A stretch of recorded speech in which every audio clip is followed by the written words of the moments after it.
Olá, pessoal, tudo bem? Então, pessoal, hoje estamos aqui para a aula do sistema digestório. Com relação aos conteúdos anteriores, o que eu gostaria de relembrar vocês? Vimos no sistema respiratório a questão da importância de oxigenar o sangue, né? Então, pelas nossas vias aéreas, a gente inspira um ar rico em oxigênio e elimina o dióxido de carbono, o gás carbônico que está presente no nosso sangue, né? Ou seja, a gente inspira, o oxigênio vai lá para os tecidos, pela nossa respiração celular é liberado o gás carbônico e ele é eliminado do nosso corpo pelas nossas vias aéreas. Então, essa é uma fonte importante de nutrição para o nosso corpo, para que nossas células consigam fazer a respiração celular. Mas a gente também tem a nutrição, o combustível que vem dos alimentos, né? Que também contribuem para a execução do ato motor voluntário, para as nossas funções vitais, né? Todas elas, do batimento cardíaco, a respiração, etc. Então, a função da aula de hoje é que reconheçamos as partes do sistema digestório, né? E ao fim dessa aula, daí eu vou deixar um texto que vai relacionar a questão do sistema digestório e o esporte, ok? Então vamos lá. Quando nós nos alimentamos, a gente ingere as proteínas, né, polissacarídeos, né, os carboidratos e as gorduras. E a função da nossa digestão é fragmentar esse conteúdo para que ele possa ser absorvido, de uma forma que ele possa ser absorvido pelo nosso corpo. Dessa forma, a gente vai ter as seguintes partes no nosso sistema digestório: a boca, a faringe e o esôfago, o estômago e os intestinos e as glândulas anexas, que são as salivares, o pâncreas e o fígado. Então, aqui a gente consegue ver essa ilustração mostrando desde a glândula parótida, da glândula sublingual, glândula submandibular, que auxiliam ali no processo inicial de digestão do alimento, né? A língua, daí o alimento desce pela faringe, percorre todo o esôfago, até que chega ao estômago, para então ir para os cólons intestinais. Os cólons ali são parte do nosso intestino, né? E depois passa para o intestino grosso, é eliminado pelo reto e pelo ânus. Então, o início da digestão, a gente pode dizer que ele ocorre na boca e que a saliva inicia essa digestão, porque a língua vai misturar o alimento, os dentes vão cortar e vão expor esse alimento, e a saliva vai agindo. Se vocês observarem na primeira figura ali, nós temos a nossa cavidade oral, né? Com várias estruturas, desde o palato duro, palato mole, que é o nosso céu da boca, a nossa língua, o ocioide, que é um osso cujo alinhamento permite a nossa deglutição, o engolir, as cartilagens vêm mais abaixo, né? E as regiões gustativas da língua. Em cada parte da nossa língua é responsável por sentir um tipo de gustação diferente, do doce ao salgado, ao amargo, ao ácido. E também é preciso lembrar, ainda mais que vocês vão trabalhar com educação física escolar, que a gente tem a questão da dentição.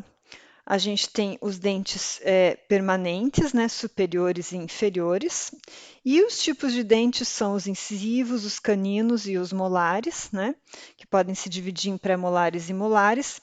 E cada um desses dentes vão ter uma determinada função na nossa alimentação. Os dentes incisivos vão cortar, os dentes caninos vão rasgar e os dentes molares, aqueles que são mais posteriores, vão triturar o alimento para que ele possa já ser encaminhado para o esôfago já com a sua digestão iniciada. Tá?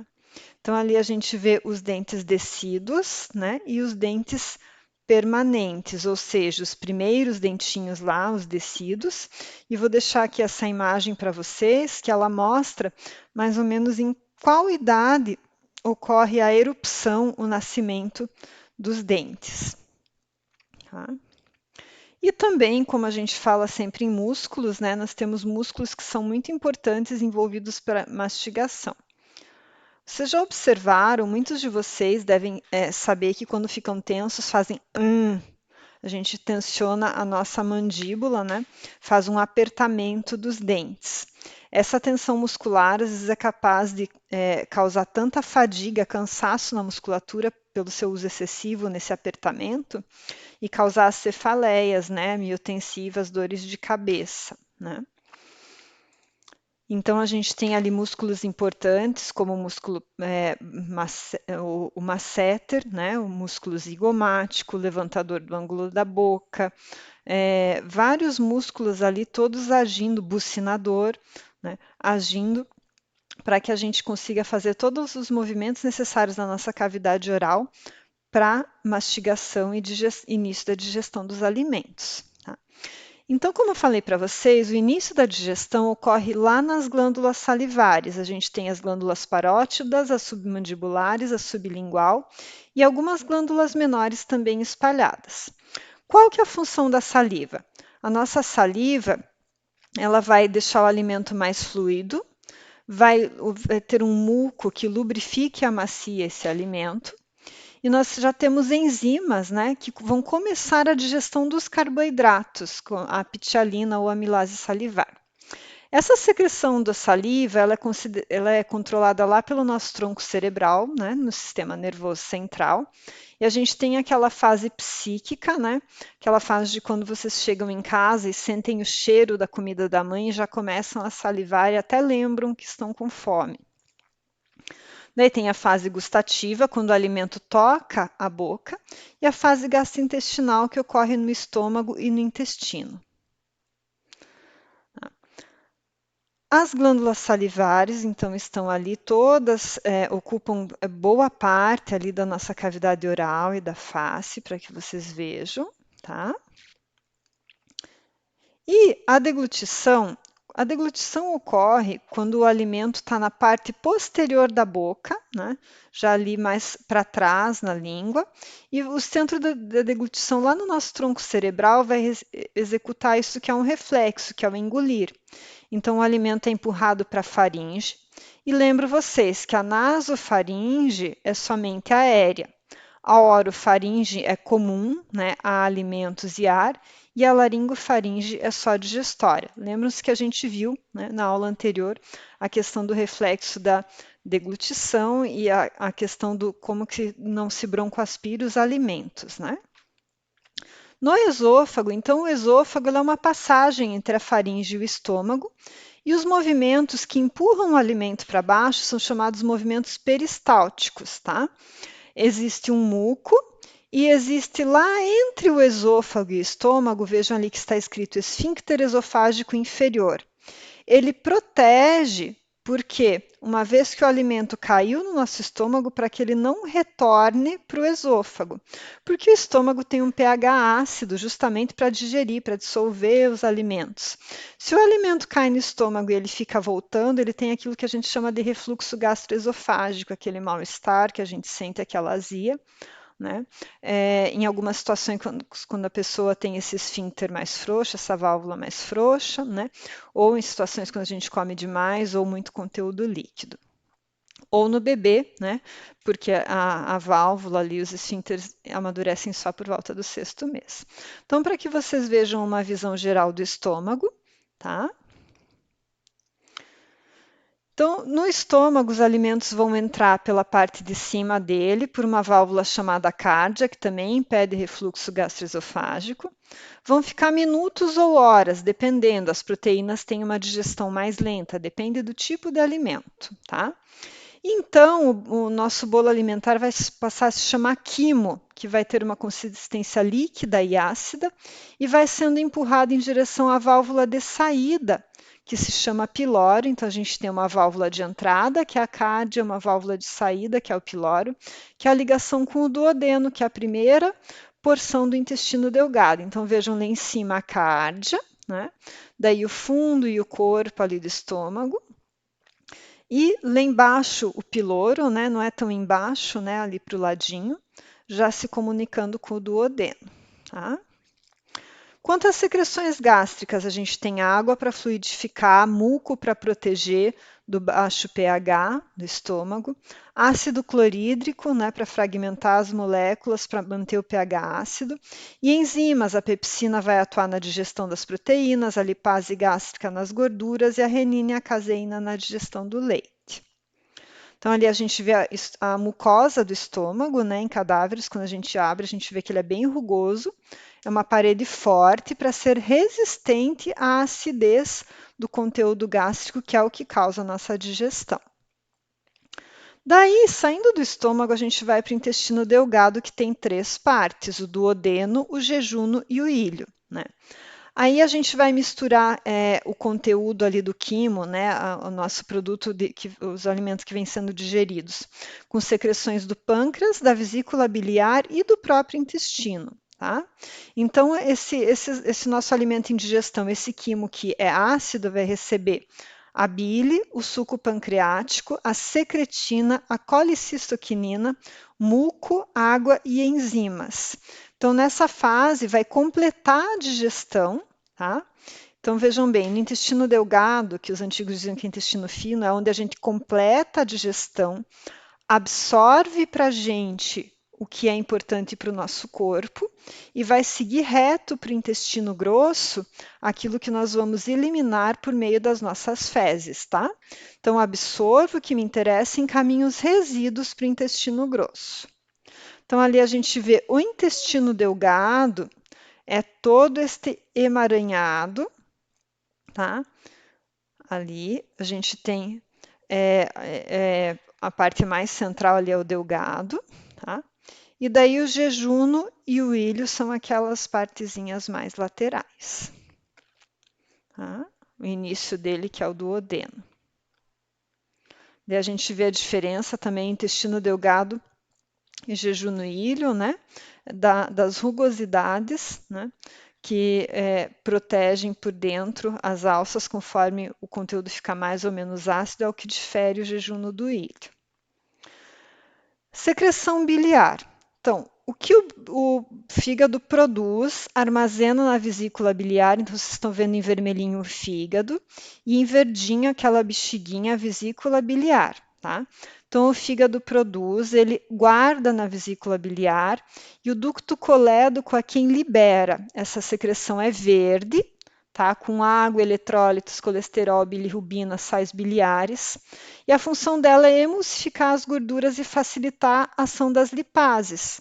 Quanto mais gorda a comida que a gente come, mais concentração a gente vai ter nesse processo, tá? E o suco pancreático, que vem do pâncreas com bicarbonato de sódio, a função dele é neutralizar toda aquela acidez do bolo alimentar, do quimo que vem vindo do estômago, para proteger o intestino, porque se chegar no intestino uma alimentação muito ácida, vai agredir as paredes do intestino, né? E tem as enzimas tripsina, quimiotripsina, que vão digerir as proteínas, a enzima amilase pancreática, que vai digerir os carboidratos, e a enzima lipase, que vai digerir as gorduras. Aqui a gente está vendo o ducto colédoco, tá? Que é uma drenagem comum do fígado, da vesícula biliar ali e do pâncreas, que às vezes as pessoas, vocês veem por aí a pessoa dizendo que tem cálculo biliar, tem às vezes pedra na vesícula, às vezes a pedra está dentro do ducto colédoco, tá? Então ela vai comprometer muito, ela vai comprometer tanto a drenagem do fígado quanto do pâncreas. E a gente tem outras secreções no intestino delgado, a secretina no duodeno, né? Quando a gente tem muita acidez vindo do estômago, tá? Ela deixa mais rico em bicarbonato meio. A colicistoquinina, que também vem do duodeno. Quando o quimo está muito gorduroso, vai estimular o pâncreas a produzir uma secreção mais rica em enzimas, né?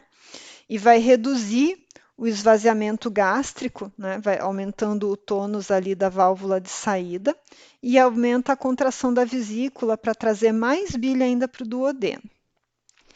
E ainda temos outras secreções do intestino delgado, né? Um ambiente muito rico em secreções para a nossa digestão. A gente pensa que a digestão ocorre Muitas pessoas pensam que a digestão ocorre só no estômago e que a função do intestino é só formar e estocar fezes. Não.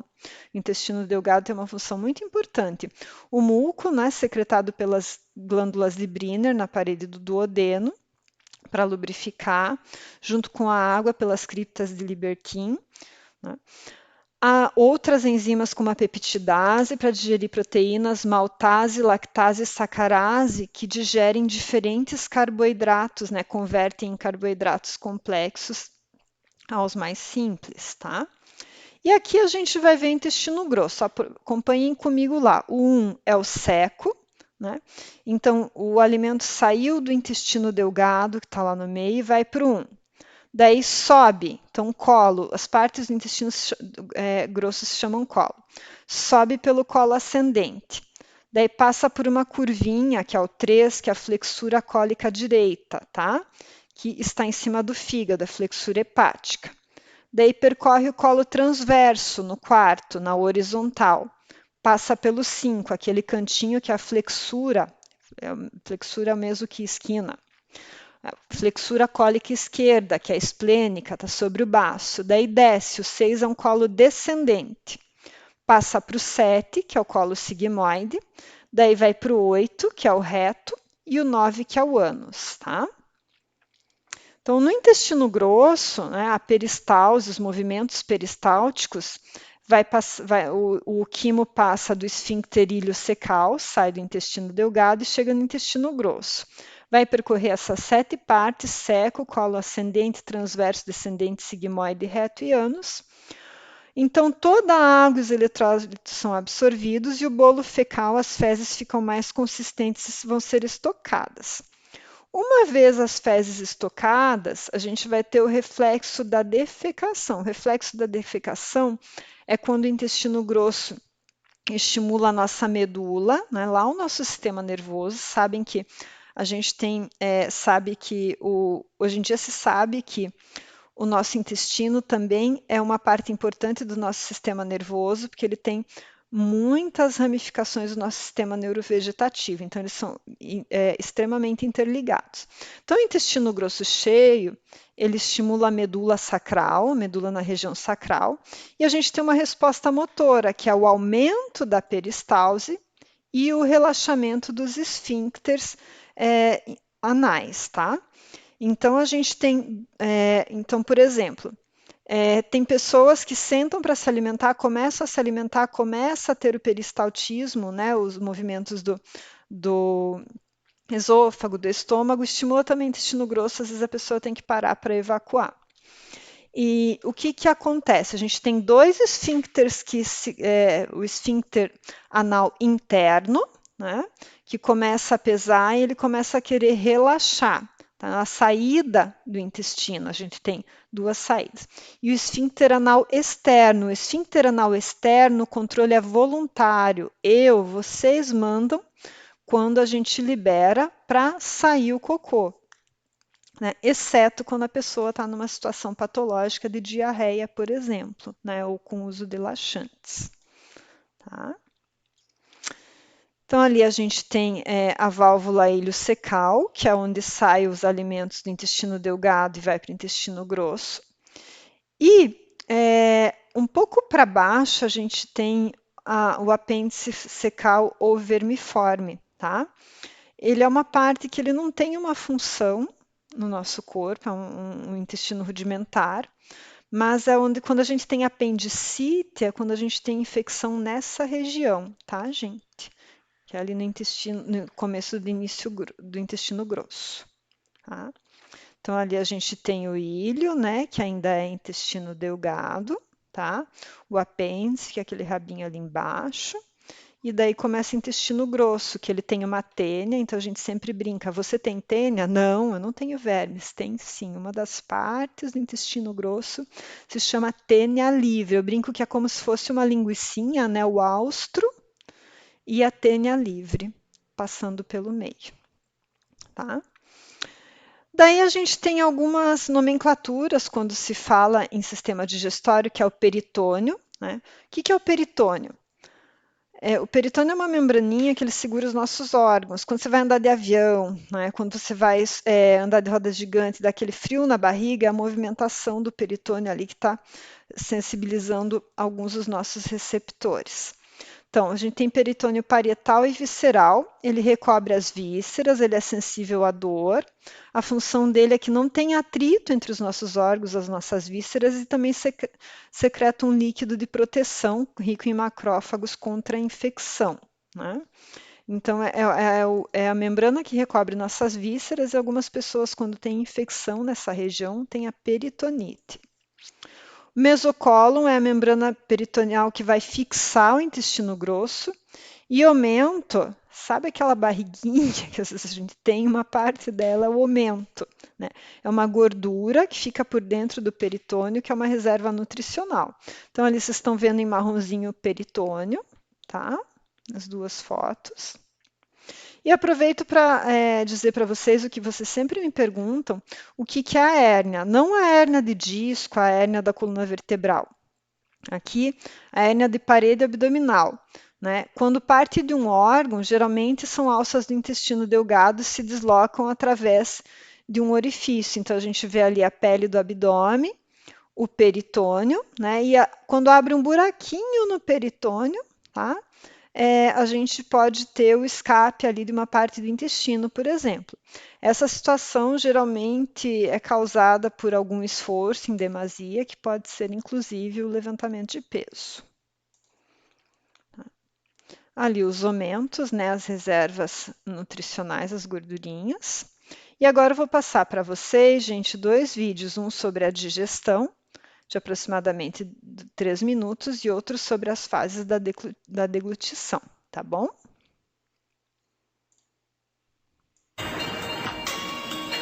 A digestão começa na boca. Os dentes trituram os alimentos. Pequenas glândulas sob a língua produzem saliva para começar a digeri-los. A saliva também lubrifica os alimentos para facilitar o percurso de 12 horas que serão obrigados a fazer pelos 4 metros de intestino. Músculos que se contraem em ondas criam um movimento peristáltico que empurra o bolo alimentar para frente. As contrações são tão poderosas que conseguimos comer até de cabeça para baixo.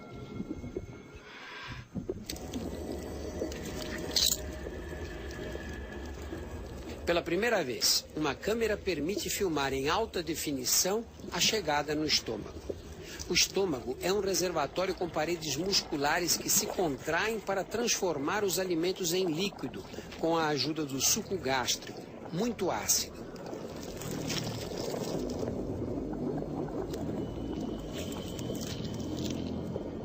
O ácido é tão corrosivo que as paredes internas do estômago precisam ser constantemente protegidas por uma camada de muco.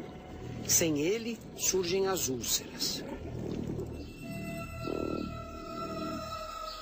Cerca de 1 hora mais tarde, o estômago espreme a comida por uma passagem estreita, o piloro, que o separa do duodeno.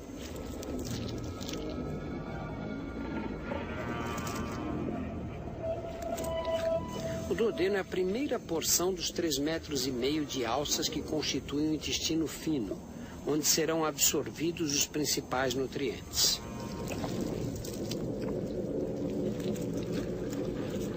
O primeiro passo é dado pelo pâncreas, ao produzir um suco que neutraliza o ácido do estômago.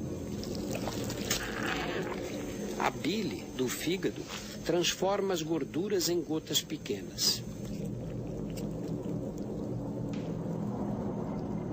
O interior das paredes intestinais possui milhões de projeções microscópicas chamadas vilos, que aumentam a superfície do intestino, facilitando a absorção. Depois de mais 1h30, o intestino já absorveu a maior parte dos nutrientes.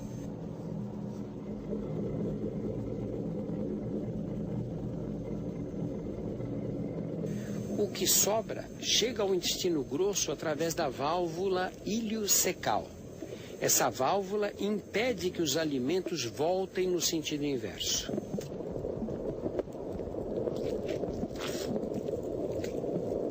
principal função do intestino grosso é absorver água. O que sobra é uma mistura de restos alimentares, células mortas e bilhões de bactérias. As bactérias do intestino grosso não causam infecção. Elas são importantes porque produzem as enzimas que quebram os carboidratos complexos que o intestino não conseguiu digerir. Finalmente, depois de 12 horas, o corpo elimina o que sobrou da refeição.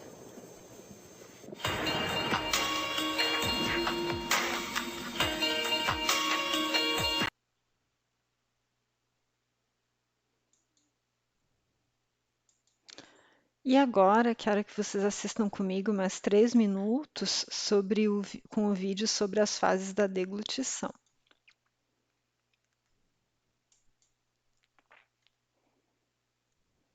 A deglutição é o processo pelo qual os alimentos passam da boca para o esôfago, através da faringe.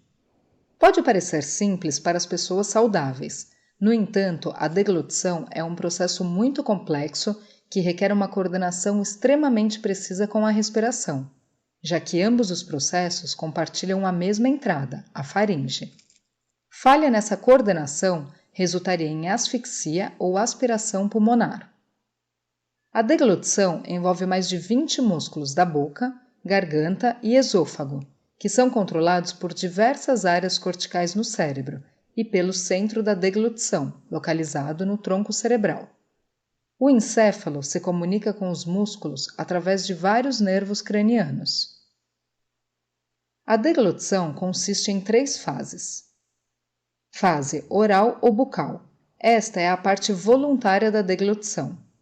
A comida é umedecida com a saliva e mastigada, formando o bolo alimentar, que é empurrado pela língua para a parte posterior da garganta, a faringe. Este processo está sob controle neural de várias áreas do córtex cerebral, incluindo o córtex motor. A fase faríngea começa com a estimulação dos receptores táteis na orofaringe pelo bolo alimentar. O reflexo da deglutição é iniciado e está sob controle neuromuscular involuntário. As seguintes ações ocorrem para assegurar a passagem de comida ou bebida para o esôfago.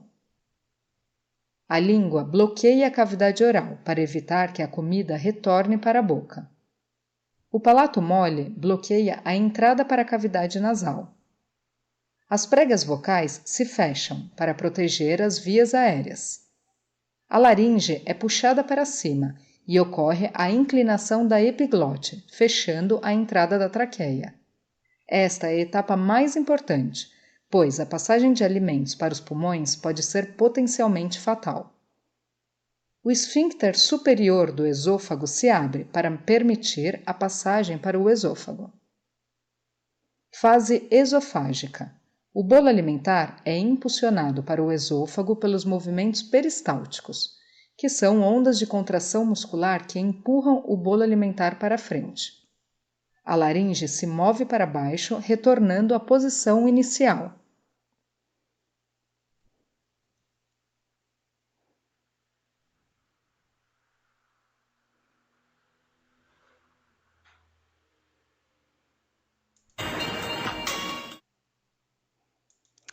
Então, pessoal, deixa eu voltar aqui minha luz para o lugar, né? A função dessa aula é que vocês imaginem, né, que para que nós tenhamos substrato energético, né, glicogênio hepático, glicogênio muscular, a gente vai precisar de uma ingesta alimentar, né, periódica. E para tal, os alimentos então precisam passar pelo nosso sistema digestório. A função do nosso sistema digestório é pegar um alimento na sua forma tal como compramos no mercado e torná-lo lá a partir do intestino grosso disponível para que as nossas células estoquem energia para utilizar nos nossos processos vitais, as nossas atividades físicas, as nossas atividades cotidianas. Então, a digestão do alimento começa pela boca, continua pelo esôfago, vai continuar ainda pelo estômago, vai continuar mais ainda lá pelo intestino delgado né? Depois que recebe aqueles vários sucos, secreções, enzimas, etc., vai chegar no intestino grosso, onde vai ser absorvida a água dos resíduos e os resíduos, aquilo que não é útil para nós, vai ser eliminado pelo nosso intestino grosso por meio das fezes, tá bem? Portanto, eu vou deixar para vocês como material de apoio um capítulo de livro que trata da nossa composição corporal e da nutrição para o esporte, tá? Para que vocês façam a leitura e, né? Tem dúvidas, escreva para mim no lucianavainet@gmail.com, que será um prazer poder tirar as dúvidas de vocês, né? Lembrando que as dúvidas podem ser retiradas por e-mail, mas a postagem da atividade deve ser feita única e exclusivamente pela UFPR Virtual para que tenhamos registro formal da entrega e para posterior aprovação de vocês, tá bem? No mais é isso, né? Espero que vocês tenham gostado. Na próxima aula teremos anatomia e fisiologia do sistema nervoso, com algumas questões sobre controle motor, algumas questões são revisão do que já vimos em controle, aprendizagem e desenvolvimento motor, outras questões são aprofundamento, tá bom? Até mais, pessoal. Tchau, tchau.